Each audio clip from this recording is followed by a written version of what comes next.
Hello and welcome to the Untitled Gen X podcast. A podcast hosted by two childhood best friends dedicated to the pop culture that raised us. I'm Cate, a writer, a midwife, a current day pop culture know-nothing. But nobody puts baby in a corner when it comes to the pop culture of my youth.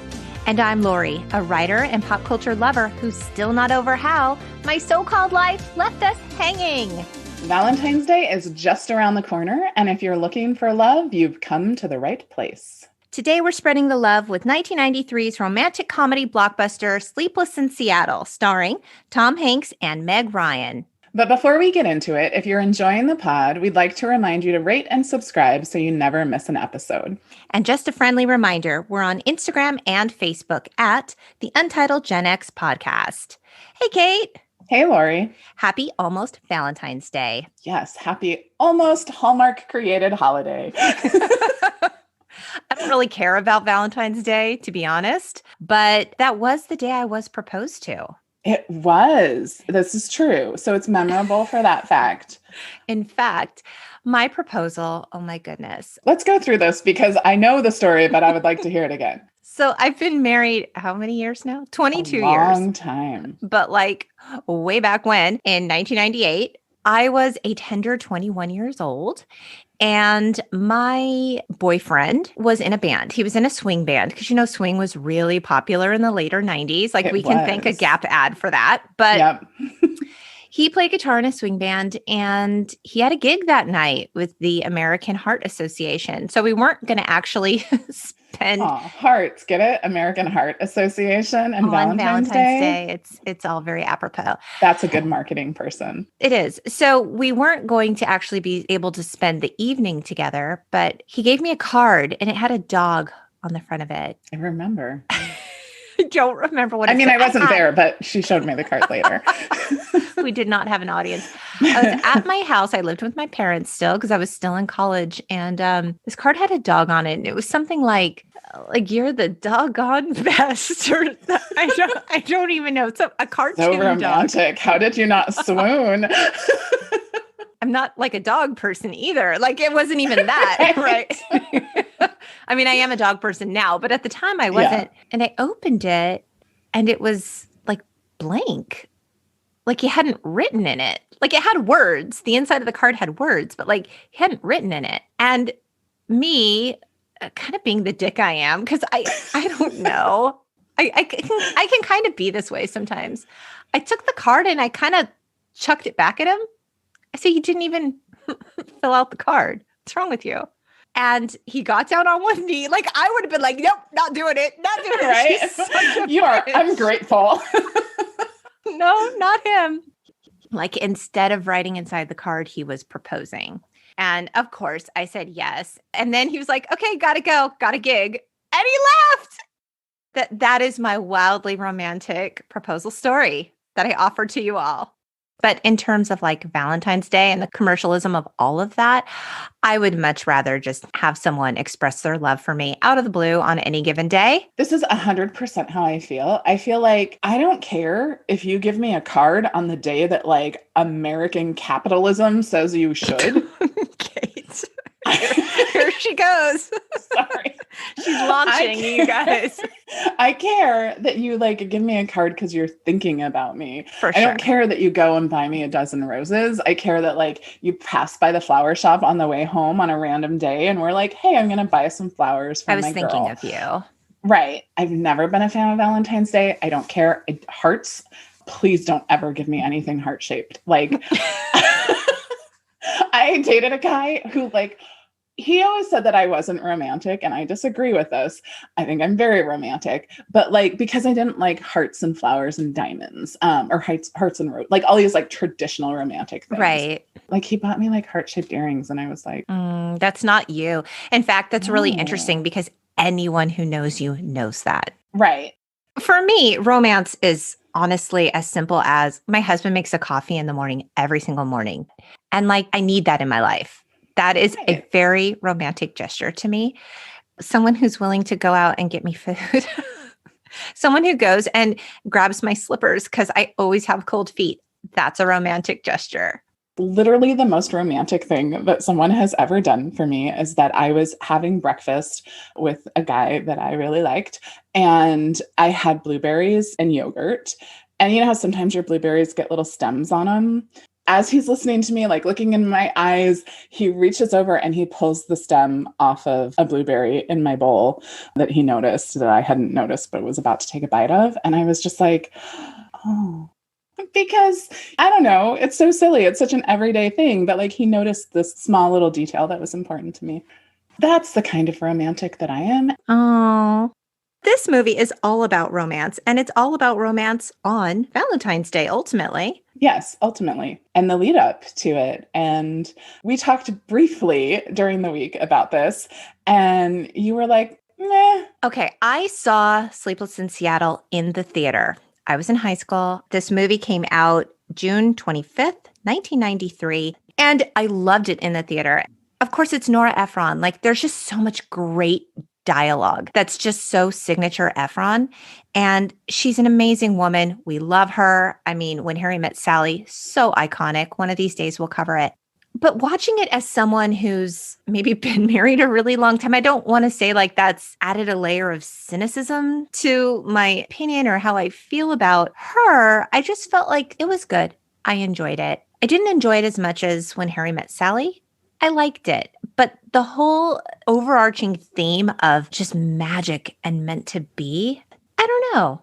Which is interesting that I say that because I actually have a story about magic. I have a story about this feeling. And still, I came to this rewatch kind of with a little bit of like, eh. I will agree that When Harry Met Sally is kind of in a class all of its own. Sure. But for like just a sweet romantic movie, I really like this one. Like even after it was over, I was like, how did Lori not like it? Well, you know what? I don't want to say I didn't like it. I liked it. I didn't love it. I didn't love it the way I loved it when I saw it the first time. Part of what I like about it is this sort of question that's at the heart of it, right? Is do you love somebody because of that magic feeling and that, ooh, I know it? Or do you love them because, hey, they're a good person and they're nice and they love you a lot?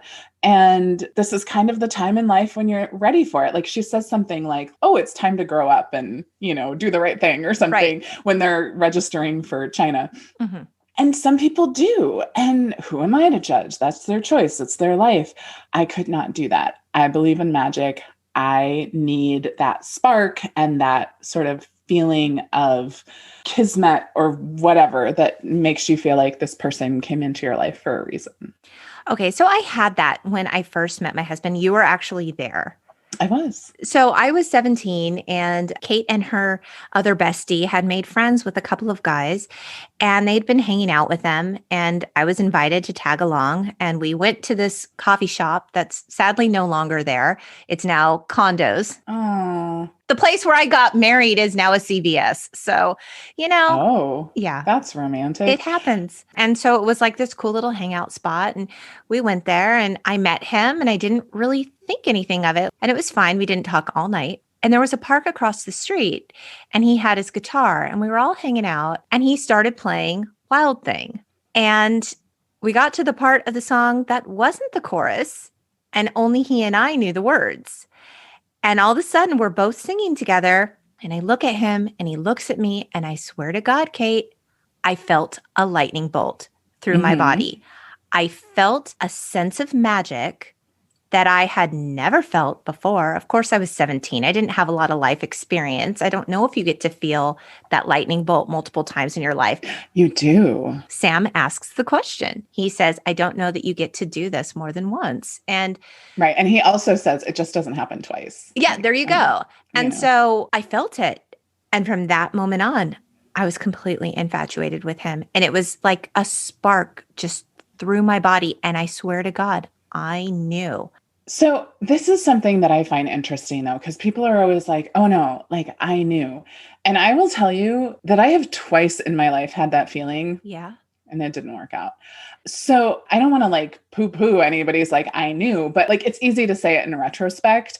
I think it's bold to say it when it didn't work out. You know what I mean? Because like, I don't think it makes my feeling any less true, but I also think it makes it true that like sometimes that feeling isn't all that you need for a relationship to work. Right.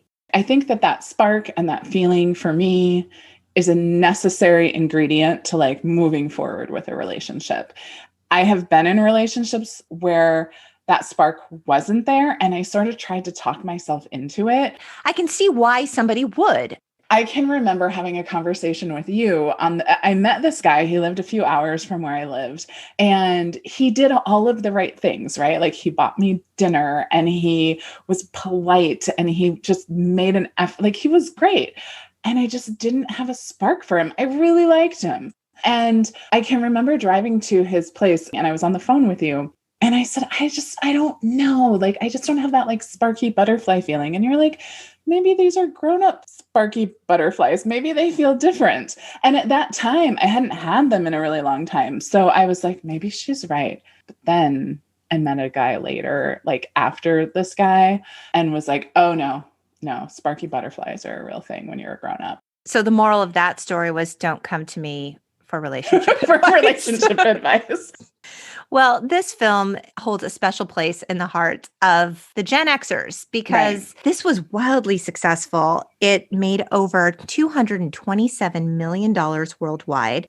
It was directed by Nora Ephron. As we said, it was her first big director job. Oh, really? Yeah, she wrote When Harry Met Sally. And she actually had been nominated for Academy Awards for Best Writing for Silkwood in 1983. And When Harry Met Sally in 89, and of course, Sleepless in Seattle. And this film was nominated for 2 Academy Awards in 1994. It lost both noms, but it was nominated for Best Original Song, for A Wink and a Smile, and Best Original Screenplay. For the role of Annie, because God love Meg Ryan. She is an American treasure. We love her. They're both American treasures. Right. Tom Hanks and Meg Ryan are like some special kind of sauce together. I mean, they were in Joe versus the Volcano in 1990. Of course, Sleepless in Seattle, 93. You've Got Mail in 98, which, dare I say, I kind of like more than this movie.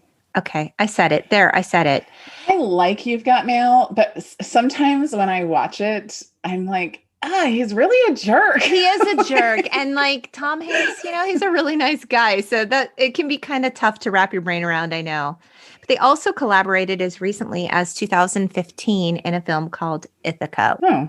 But for the role of Annie, Julia Roberts turned it down. She did say, though, Meg Ryan and Tom Hanks are just such a jewel of a fit in that. I guess what they did for that moment in time is sort of what Richard Gere, and I were doing across town. And of course, she's referring to the 1990 film Pretty Woman. So they were like magic in that moment. It's interesting because they have a lot of romantic chemistry together. They don't really have a lot of sexual chemistry. They don't have any sexual chemistry.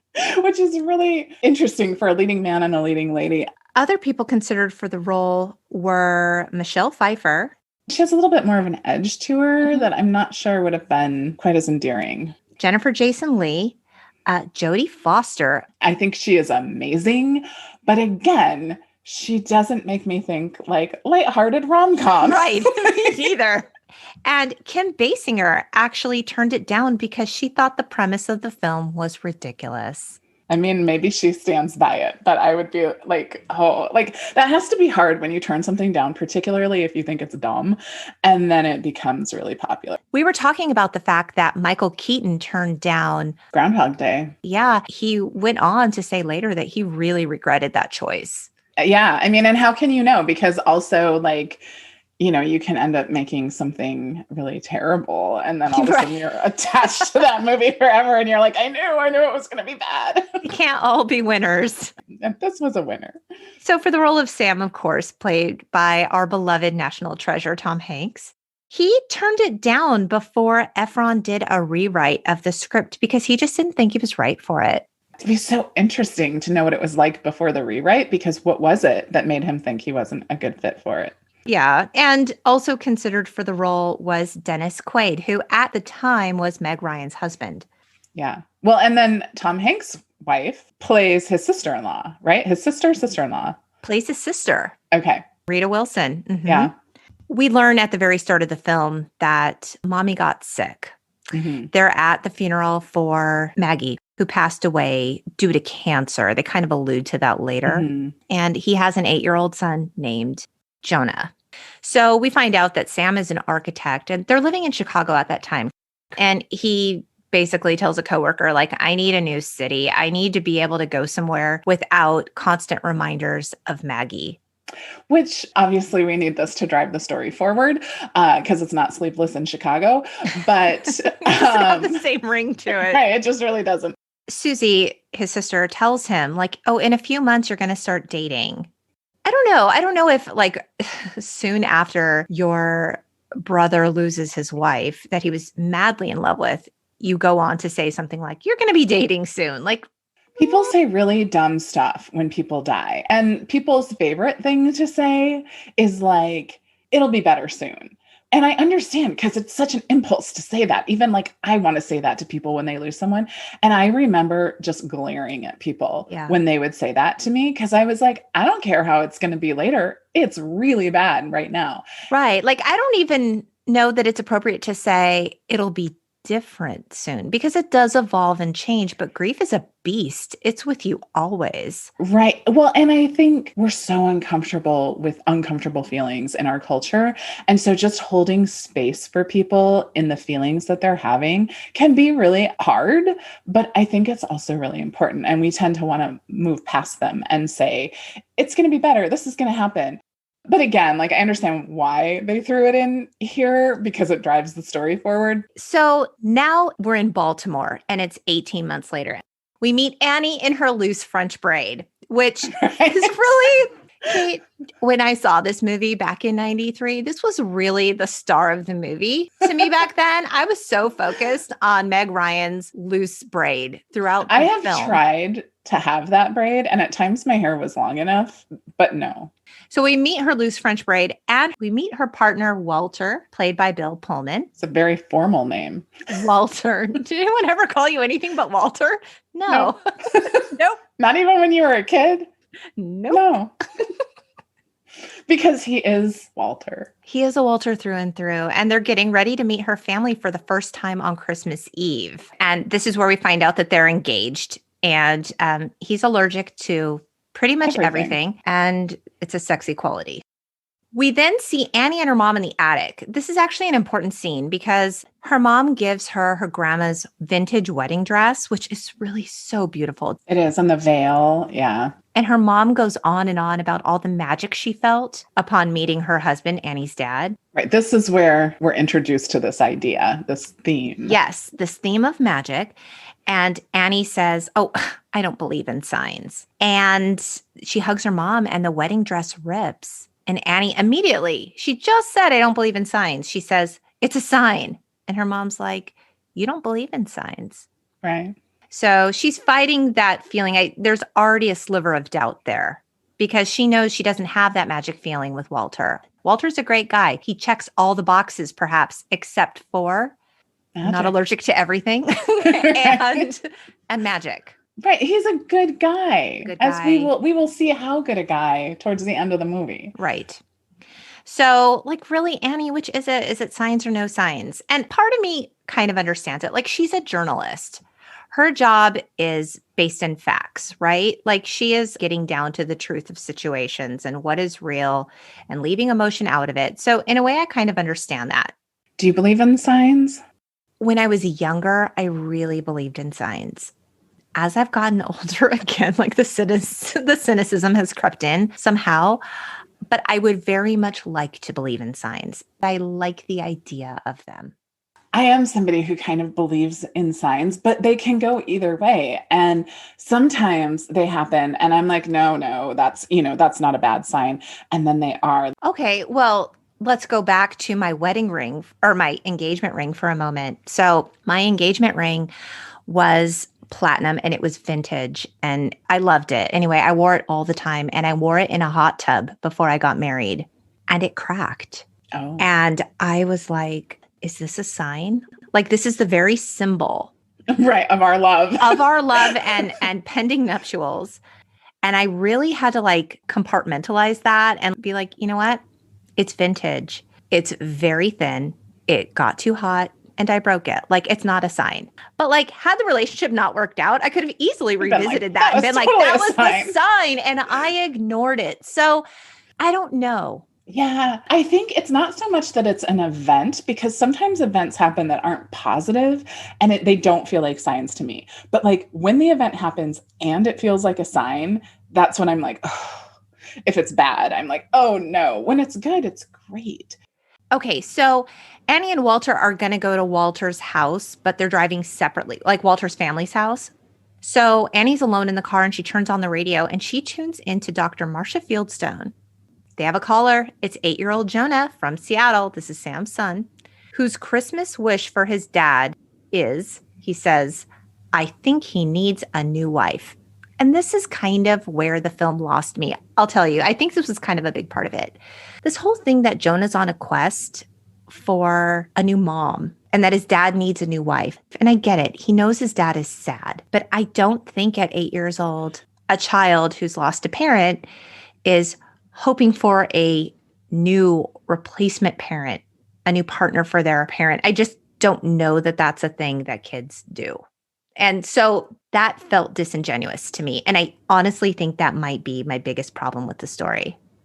So I would agree that a lot of children would not do that. But I do think there are kids that would. I feel like I've heard from people who have said, from women mostly, who have said like, oh, this happened and like my kids really want me to start dating. Like they can tell that I'm lonely and they want me to have somebody. So I think it does happen. And I think where, to me, it feels truthful enough is it's not like he wants any woman, right? Like he brings home this other woman and Jonah's like, ick, no. Right. I don't like her. Her laugh is horrible. Her laugh is horrible. It is. It's a rough one.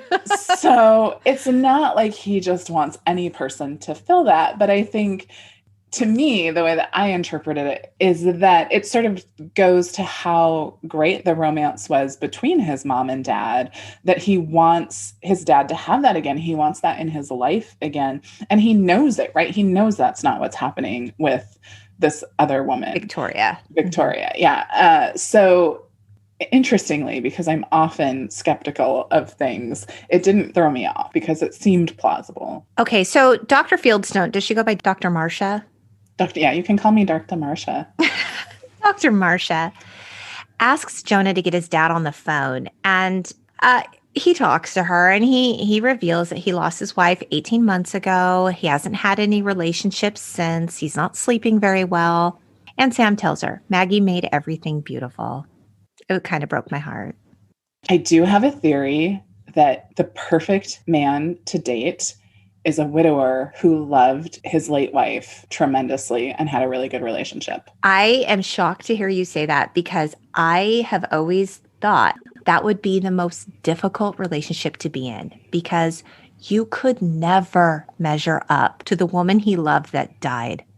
Like you're always going to be that person that's like, you're great, but if I could still be with my deceased wife, that's who I would choose. So that's really interesting. And this may be that one, I'm not a jealous person at all. I don't have that issue. And two, it might say something about what I think of myself because I feel like I'm a really good partner. And so it wouldn't really worry me. But what it would say to me is like, this person knows how to have a good, successful relationship with a woman and how to love someone. Like they're capable. Yeah. Yeah. I mean, I'm not a jealous person either. And I think I'm a pretty decent partner. And still, I feel like just because grief is what it is, like who knows where anyone is in their grief journey at any given point. We know it's 18 months later, but that doesn't mean anything in terms of readiness to be in a relationship. So maybe Sam is fully ready. I don't want to date a widower before he's ready.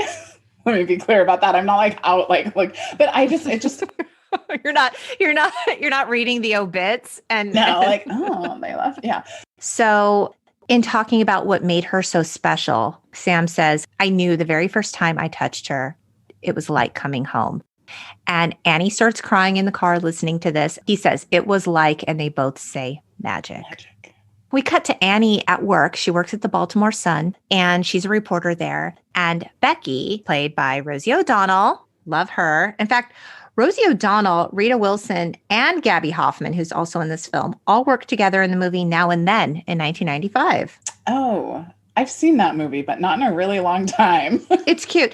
And Tom Hanks, Rosie O'Donnell, and Bill Pullman also starred in A League of Their Own.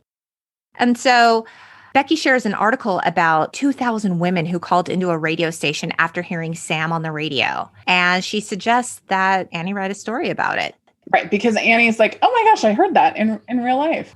So this is when a male coworker says, quote, "It's easier to be killed by a terrorist than it is to find a husband over the age of 40. Annie says, that statistic is not true. And Becky says, that's right, it's not true, but it feels true. And I actually have a really interesting story about this. That statistic was based on a Newsweek cover story from June 1986 titled "Too Late for Prince Charming?" which not only made that bold statement, but according to Megan Garber in a piece for The Atlantic that's titled "When Newsweek Struck Terror in the Hearts of Single Women," it stated that the piece was deeply problematic due to its accusatory tone and, quote, its framing of marriage and career as being fundamentally at odds with each other. Its insinuation that single women have been, essentially, undermining their romantic goals by focusing on their professional ones. Now, even though Newsweek issued a retraction 20 years after publication, the New York Times said in 2006, the retraction doesn't matter. The article seems to have lodged itself permanently in the national psyche. And even Candace Bushnell of Sex and the City fame said in 2006, that Newsweek cover struck terror in the hearts of single women everywhere. So the lasting impact of that original story in June 1986, it's still talked about today. It is an interesting thing. And as a woman over 40 who's never been married, I have to say, sometimes it does feel like that. And I struggled with that a lot in probably my early 40s. To the point where I was sort of distraught. Like, I can remember going into a therapist's office and being like, I don't think that this is ever going to happen for me. So I need you not to tell me that it's going to happen and calm me down that way. Like, I need you to help me deal with the fact that it's not going to happen. That it's not going to happen, or that it might not happen? That it's not. I'm a little verklempt even talking about it because it was that painful. I can imagine. Because what I realized, like, this is a much deeper thing, I've considered writing a book on this, is that in our culture, we teach women your life starts when you get married. Now, you were 22 when you got married. Mm-hmm. So yes, this is true. But I realized I'd sort of been putting my whole life off, on hold, waiting to get married. And I was like, am I just going to keep doing this? It was a big, hard thing to be like, oh my gosh, this could never happen. And I need to be okay with that so that I can actually like have a life. And everyone's gut reaction is to be like, no, that's not true. You'll find him. He's out there. And I was like, shut up. Like, I didn't want to hear it. Right. And now I've sort of crossed a threshold where I'm like, maybe do I want to get married? Maybe. But I'm also sort of enamored with the life that I'm living and creating what I'm going to create. And if someone comes into that and it feels great and it's a good fit, but up until this point, I was ready to drop my whole life for that person. Right. And now I'm not. And I think that's a really good sign. And I feel like there was a time when you had a Walter in your life. Oh, I totally had a Walter. You could have decided, okay, so I don't have this magic with my Walter, but I could go on to get married and quote unquote begin my life. And you made the hard choice not to, even though you had been waiting. Whereas Annie, Becky suggests that Annie likes Sam, and Annie says, like, please, I'm madly in love with Walter. Like, she just decides, like, no, he's a great guy. I'm already engaged to him. He checks all the boxes, and that's how it's going to be. I'm making that choice. But you made the alternate choice. I did. Like, let's be clear. It's not like I was engaged or he had proposed, but there was something in me that knew even all of the time that we were together, and I cared for him. We loved each other, but there was this nagging feeling of like, something is just not right with this. it does check all the boxes. He's a good person. And yet something was missing. Was it magic? Oh, absolutely. That spark just wasn't there. And the truth is, I would rather die single than settle for something less than that. Ultimately, that's what Annie decides to. Right. I think this is why I like this movie so much. I don't know that you would watch it and be like, this is the deepest movie I've ever seen. I don't know. We're starting to get like real deep on what would otherwise be considered really fluffy content. Right. Groundhog Day got surprisingly deep in a way I was not expecting. Apparently, this is our gift. We take fluffy pop culture and turn it into something deep and meaningful. People are like, and this is why I'm tuning out. Right. I thought this was going to be fun. I would like to trust that there are people listening who are like, yes, I need this. Let's get down to it. If Gen X is anything, Gen X is deep. Okay. We're deep. Come on. Yes. Gen X is filled with meaning. Angst. We're angsty. We are angsty, but I feel like indifference is almost the calling card of Gen X. Well, because we are so deep and we're so neglected and ignored. It's like, oh, well, then I don't care anyway. It's our defense mechanism to be like, whatever. It's fine. I'm fine. I don't need you. So it's a trauma response. Exactly. Right. It totally is. Culture. Gen X is just like, we don't need you. We have each other. Okay, so on New Year's Eve, we see Annie and Walter make plans to meet in New York on Valentine's Day. Oh, we didn't even say Dr. Marcia Fieldstone dubbed him Sleepless in Seattle. We didn't even make that point. Right. So they get a ton of fan letters in the mail addressed to Sleepless in Seattle. And Sam says, this is not how it's done. I'd much rather see somebody I like and ask them if they want to get a drink. I wonder if it still works that way.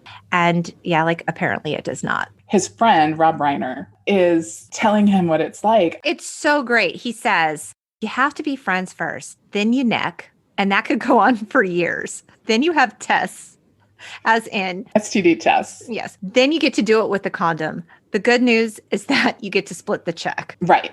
Jay, played by Rob Reiner, he actually was the director of When Harry Met Sally. Right. But he goes on to mention some kind of sexual act called tiramisu. I don't think he's talking about a sexual act. I think he's legit talking about tiramisu. Apparently, TriStar received like 30 phone calls a day from people asking what tiramisu was. Of course, tiramisu is a dessert. The way he says it makes you think that it's some sort of sexual act. And then Reiner has gone on record to say that he finds tiramisu, quote, overrated. So this is what I think. Is that what he was talking about is that like women order tiramisu for dessert and you're going to find this out because you're going out to dinner with women. So I think that's what he meant. I think he meant a sexual act. First of all, what I learned from news.com.au, tiramisu was invented inside brothels in the gorgeous northern Italian town of Treviso. Renowned for its sexually relaxed mores and pleasure-seeking inhabitants. In Italian, tiramisu literally means pull me up, lift me up, or more literally, pull it up. So interesting little tidbit there. Oh. So I did find it on Urban Dictionary. Okay. And I'm just going to say that if you really want to know, feel free to Google it. It's not romantic. Let's put it that way. Okay. So we see Annie and Walter in bed, and he's got all the allergies and tissues and a humidifier. Right. And like she can't sleep. So she turns into Dr. Marcia, and we hear a promo spot for the program. And interestingly, Efron, she's the voice of Desperate in Denver. I like that. Okay. Yeah. But even just upon hearing Sleepless in Seattle talk, Annie cries again. So this is when Annie goes to her brother, Dennis, played by David Hyde Pierce. And she tells him, I've been fantasizing about someone I've never met. What I really don't want to do is end up always wondering what might have happened if I had only done something. And this is when she convinces herself, I just have cold feet. So I do feel like the world is divided up into two types of people. The people who are like, what would happen if I did this totally wild thing just so I would know? And people who are like, that's totally wild and crazy. And nope, I'm going to stick with the path that I know. Which type are you? We all know I'm the second kind of person. Yeah. And we all know the type of person you are. Yeah, for sure. I am the person who is like, I need to know. And there's nothing wrong with waiting and seeing. People who wait and see have much more stable, easy lives than I do in a lot of ways. They don't move 27 times in 28 years or whatever my number is up to now. Well, Sam decides to call Victoria and plan a dinner date. And in the meantime, Annie and Becky are watching the classic romantic film An Affair to Remember. Which I have never seen. Have you seen it? No. No. Annie says, quote, "Now that was when people knew how to be in love." And Becky, she's like, "You don't want to be in love. You want to be in love in a movie." Right. So Annie decides she needs to reach out, and she writes a letter to Sam and Jonah, which is the difference, right? All the other fan letters are addressed to Sam. She says, like, "I've got to do this because what if this man is my destiny and I never meet him?" So with Becky's help, she writes this letter and they come up with this idea to meet on Valentine's Day atop the Empire State Building, just like in the film An Affair to Remember. So this is where Annie uses her journalism contacts to send a facsimile to a detective agency for info on Sleepless in Seattle. So this is like the beginnings of using a computer to like look people up that you're interested in dating, right? Like we've come a long way. We have way more resources. Right. Like we don't have to contact a detective. You do some impressive PI work when you're dating someone, like through online dating. This is why I'm very close-lipped in online dating about what I reveal to people, because I can take slivers of information and totally track somebody down. And I happened to have lived in a few different states where they had open circuit court records. So once you know somebody's name and you have like an approximation of like how old they are, their birth date, their birth year, you can look at the court record. Find out a lot about people, huh? I have on two occasions found somebody who had restraining orders against them and was like, and I'm done. Yeah. So Sam is getting ready for his date. Jonah gets his hands on the letter from Annie and he loves it. He thinks it's a sign. So while Sam's on his date with Victoria with the annoying laugh, he receives a phone call like at the restaurant. Remember that? Remember when you didn't have cell phones? So if somebody needed to reach you in an emergency, they called the place that you were at. Jonah is bold. He's like, "Dad, we got to go to New York on Valentine's Day. We got to meet Annie." And Sam is super pissed. Like, "Jonah, I'm on a date. You're ridiculous." Did we mention the detail that Annie doesn't send the letter? She crumples it up and her best friend sends it. I missed that. Oh, yeah. She's like, "This is ridiculous." And she crumbles up the letter and she throws it down. And Rosie O'Donnell, Becky, picks it up. And so when Jonah opens it, it's all crumply, and it's been smoothed out. So she won't learn until later. She gets a letter from Seattle. Right. And that's when Becky is like, "I sent your letter." Okay. So while Sam is at dinner, the private investigator takes pictures of him. Right. Creepy much? Yeah, I know. To send to Annie. Victoria, the date, is getting really friendly with Sam and Jonah. Like all of a sudden, she wants to cook dinner for them. And I kind of thought that's fast. Yeah. Wouldn't you wait until you knew this relationship could be something? Yeah. So Jonah sees Sam and Victoria kiss and he gets upset and he calls Dr. Marcia. Right. And Becky calls Annie and tells her, "You got to listen." And Jonah's like, "My dad's been captured by a hoe. What am I going to do?" Right. Oh my God, you're 8. Right. Jessica, played by Gabby Hoffman, is Jonah's little friend. And right, little Gabby Hoffman. She tells Jonah that she loves Annie's letter and it's YOH. It's your only hope. So this is when Annie tells Becky, I'm going to do a story, wink, wink, on radio shows, and I got to go. Sam takes Victoria to the airport. Again, it's a move. It's a bold relationship move. When airports are involved, that's investment. And they discuss this in When Harry Met Sally. That is true. So he's at the airport. He says goodbye to Victoria. And he basically tells Jonah, "Look, Jonah, this is what single people do.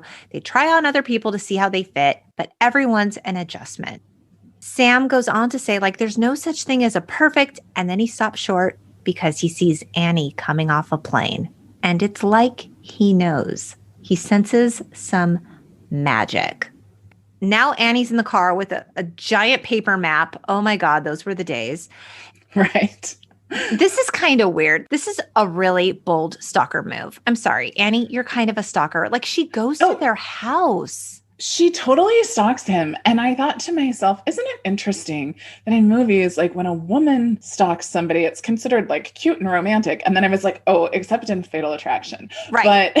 But I mean, if that were a male character doing that, or really in honesty, if that were anyone doing that, it would be creepy. And this is why I'm so private about my information, because people do. I've heard stories from women who are like, I happened to like mention to this guy where I worked, and then he like showed up at my work. Oh my God. I mean, what if he showed up at your door? And that's what Right. Annie did. And it's like, okay, we forgive it because Annie has a heart of gold and she's so sweet and she's America's sweetheart. And we But love he Meg Ryan. doesn't know that. But like, what?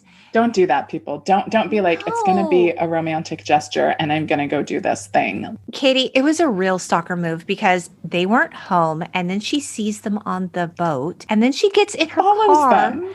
and follows them and then stands behind this like little building across the street and watches them play on the beach. Annie's a stalker. Like, I'm sorry, I need to call it out. No, like I had that same thought too. I was Is like, it romantic this is creepy. or is it dangerous? Like, these are the questions we dare ask. I don't think that it's romantic in the end. It's creepy. Somebody once has said to me that things that you're so happy people do when you are really into them are completely creepy when people do those same things and you're not into them. And it's really true. Like if you go on a date with a guy and you think that they're awesome and you're like, oh my gosh, I really like this guy. Like, I hope he likes me. And he sends you a text that night and is like, hey, I had a great time. Like, I really liked meeting you. You're like, oh, this guy's awesome. Great. You go out on a date with a guy, you really don't like him. You're like, oh, I don't want to see him again. And he sends you a text that night saying the exact same thing. You're like, he's so needy. Or like, I can't stop thinking about you. You're like, ew, don't think about me. I don't like you. Then they do some kind of like romantic gesture of like waiting for you outside of your work with flowers. And you're like, oh my God, that's so great. Somebody you don't like, you're like, stalker. So Restraining order. Yeah.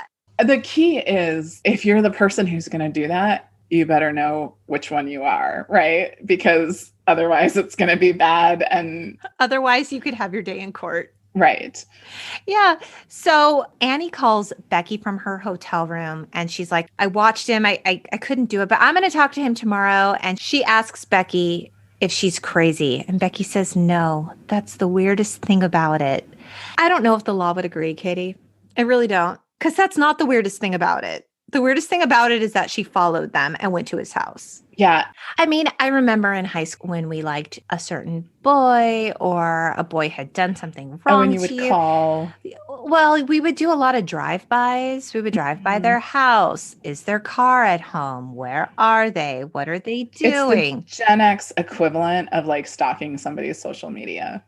Right. Like we didn't have social media, so we had to drive by their houses. Do it in person. Yeah. So the next day, Annie does go to see them and she's about to make her move when a woman shows up and she thinks it's a romantic interest.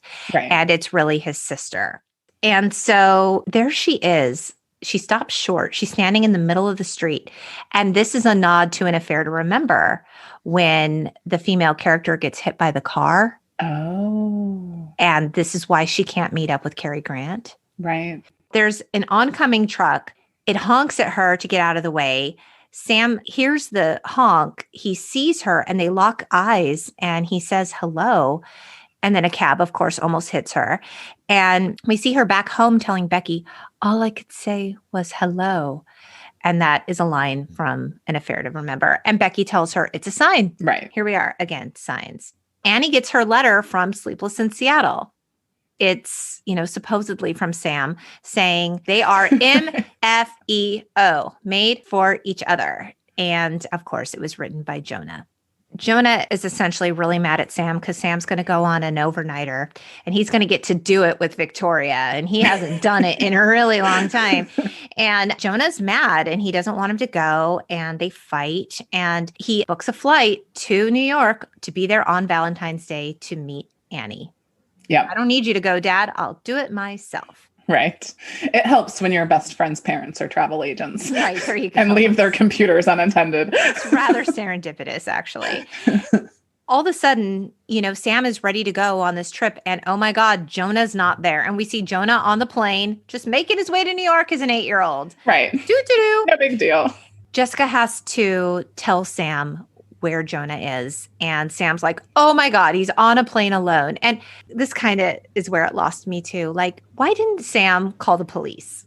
Right. Why didn't they intercept him at the airport? At LaGuardia or wherever. Exactly. Yeah. Like he's at JFK or LaGuardia. He's going to get off this flight number at this time. Like have a police officer waiting there. Instead, Sam flies all the way to New York from Seattle, which is not a short flight. All those hours, right. He doesn't know where Jonah. That's a really good point that I was at that point I had suspended my disbelief so thoroughly that I didn't even question it. So these were the things that kind of bogged me down because I'm like, okay, as a parent, if my 8-year-old is a young kid, and I know Jonah is savvy and he's smart, but he's from Chicago. And he's from Chicago. But still, it's New York City. I was a little nervous going to New York City, and I think I was 40. And I have traveled all over the world. Girl, I flew home from Mexico alone as a 12-year-old, and it was terrifying. He's 8 years old, flying across country. Yeah, a cop should have been there. Right. Would have called the airline. Or at least the airline could have like snagged him and, and said, okay, you're not getting off the plane. We're going to wait here. Your dad's on his way. So Jonah's on his way to the Empire State Building on Valentine's Day. He tells the cabbie, I'm going to meet my new mother. Like, what? Like, she wrote you one letter. She's your new mom now?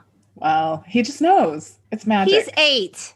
It's a sign. Oh, my God. I thought that was kind of cheesy, but whatever. He goes to the top of the Empire State Building. He's looking around for Annie. She's not there, and he's waiting there until nighttime. I hope he brought snacks because that's a long time to wait. That is a long time. Yeah. Annie goes to have a Valentine dinner with Walter, and they're seated right by a window facing the Empire State Building. One might say that was a sign. It's kind of a sign. Annie tells Walter that she can't do this anymore, and he takes it way too well.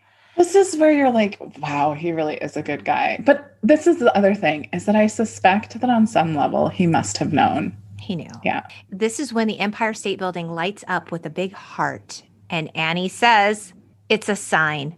I have to go. A literal heart sign. Right. She finds it romantic, Katie. She finds hearts romantic, unlike you. That would have been hard for me if I were in her shoes. I would have been like, oh, now I can't go because now it's just cheesy. No, it took a cheesy turn. So Sam rushes to find Jonah at the top of the Empire State Building, and he finds him and he hug and cry. And he's like, we're okay, right? Have I screwed it up for the both of us? And I get that Sam is relieved, to find his 8-year-old son, but like, I would have been so pissed. I would have been so mad at Jonah in that moment. I would not have been nearly as understanding. So I am. But I also would have called the cops. So it wouldn't have never gotten to that point. Right. So whatever. I was going to say, I'm not a parent, but I think I do understand the idea that like, at least initially, you're just so relieved that you're not angry. Like I would imagine that like on the cab ride back to the hotel, there would be Jonah got a talking to. A very stern talking to.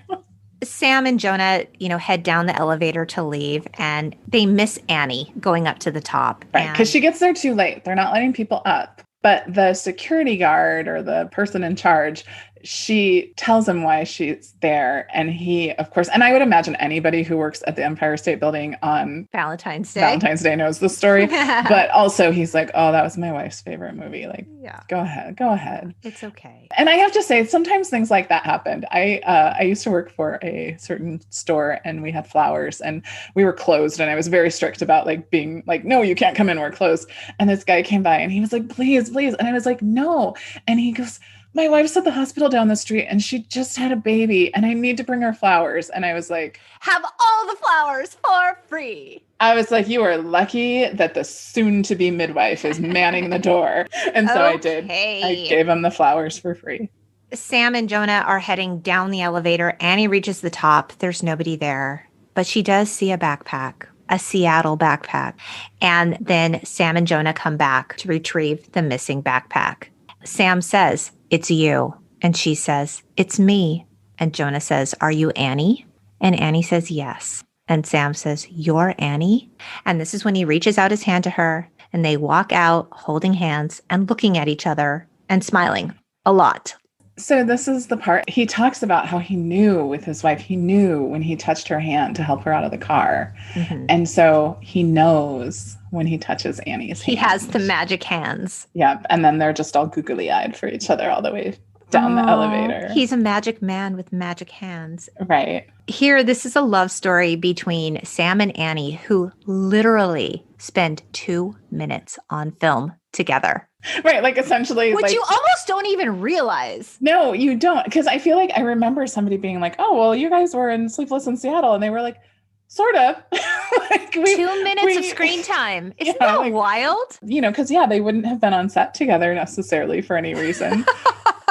It's so crazy. It is. It's crazy. Like they would have done obviously like all the promotion work and stuff for it, but like actually filming. Yeah. And actually, this is a little side note, but while Tom Hanks was filming this movie, on his days off, he was voicing Woody for the original Toy Story. Oh, interesting. At the same time, yeah. He was a busy man. A very busy man. Well, we love him, right? Can't get enough of Tom Hanks. Need him in our lives all the time. Yeah. Oh. Yeah. And, he's interesting because he does often play this kind of character. Yes. But he also plays other characters too. Like we seem to have allowed him to do that in a way that we don't allow Meg Ryan to do it. It's true, right? Sadly, in 2006, Efron was diagnosed with acute myeloid leukemia, and she died June 26, 2016 from pneumonia. Her son, Jacob Bernstein, directed an HBO documentary about her life called Everything is Copy. But in terms of the legacy of this film, there was a musical adaptation, and it took a really, really long time to get off the ground. But it did ultimately premiere in May 2013 at the Pasadena Playhouse. And you and I have seen several shows at the Pasadena Playhouse. Mm-hmm. Yes. Yeah, I mean, in a nutshell, I guess in talking about the film with you, I can sort of focus more on the magic of the film than the nitty-gritty details of like, Sam, why didn't you call the cops? Like, your son is missing. I was kind of bogged down in that. But I mean, overall, it's a pleasant, fluffy feeling. And it really does sort of evokes magic. Yeah, it evokes magic. If you've never seen it and you're looking for some just kind of a light-hearted rom-com. Something fun to do on Valentine's Day, either on your own or with your significant other or not so significant other, then there you go. Or even with your Walter. If you have a Walter that you suspect is a Walter, be careful because you might watch this movie and be like, yeah, he is my Walter. Oh, so word of caution, if you watch this film with your Walter, they might not be your Walter anymore. But you know what? My Walter went on to be somebody else's Sam. So there you go. And that's okay. I would still choose to be Annie. Oh. Thanks so much for joining us. If you can't wait to hear more, please remember to subscribe so you never miss an episode. And if you're feeling chatty, feel free to drop us a line at theuntitledgenxpodcast.com. We hope you keep in touch, beautiful people. Bye. Bye.